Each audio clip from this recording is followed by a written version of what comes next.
Welcome back to the channel, everybody. Wow, AI is changing the game again. This time, once again, AI might save your life. So we have one AI article, and then we're going to do another article that's very interesting about scientists creating a black hole in the lab.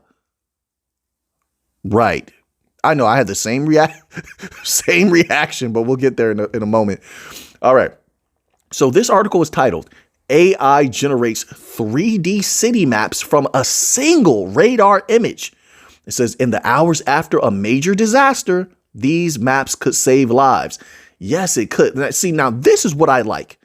And there's been a lot of disasters these last few years where there's flooding or an earthquake and there's buildings may have collapsed or there's something inaccessible. And then I don't know if this is an actual image or they just generated this from something.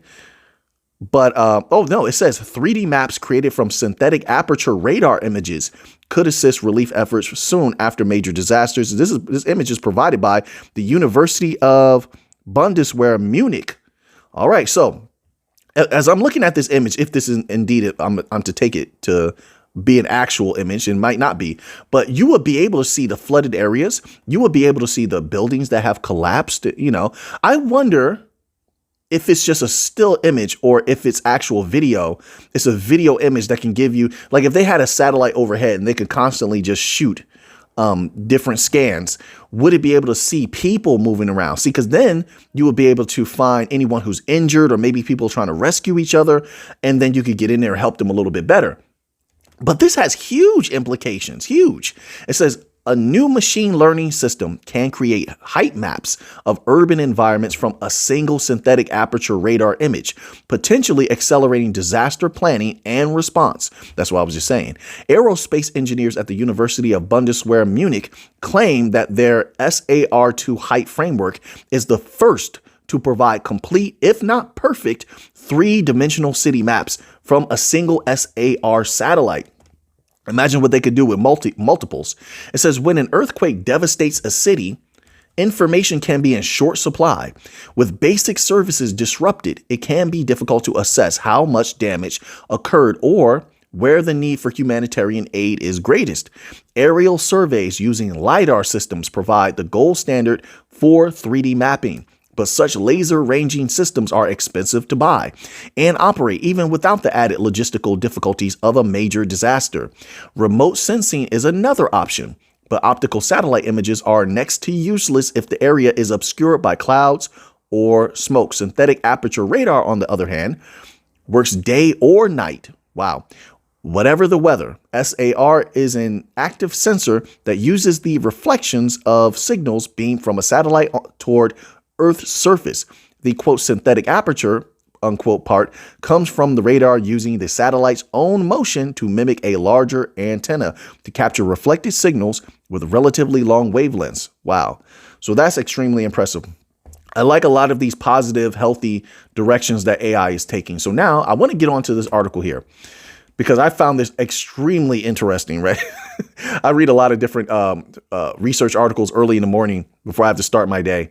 Now, this one is titled, Scientists Created a Black Hole in Lab to Test a Theory. Then it started glowing extremely bright. What? Like, why even play with this? Now, here's the thing. Here's the confusing verbiage. We're going to clarify on this.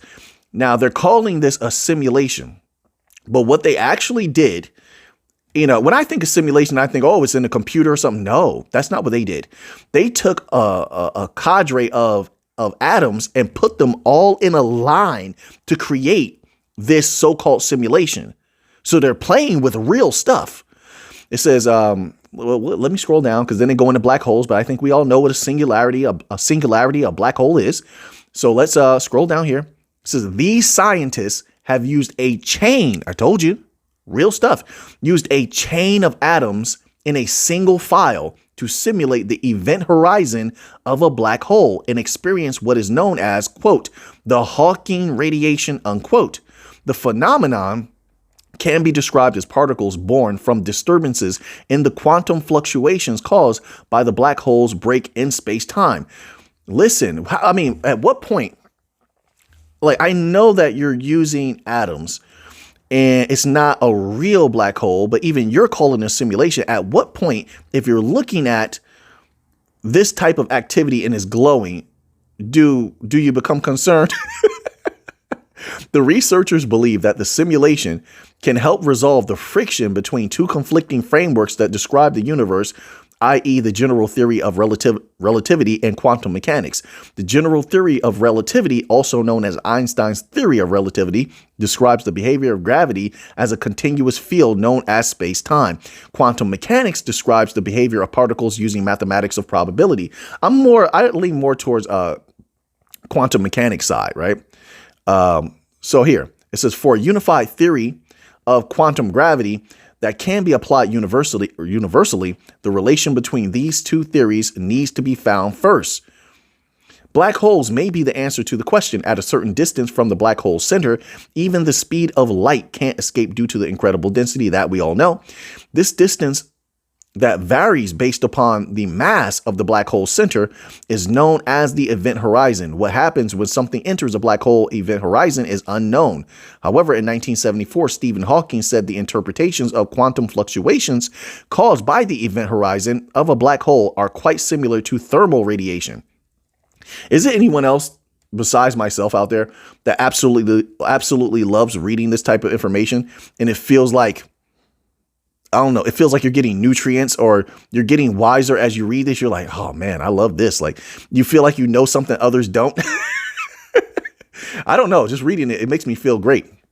It says they tried to analyze the properties of Hawking radiation and were quite surprised when the black hole analog started to glow. See what I mean? Like,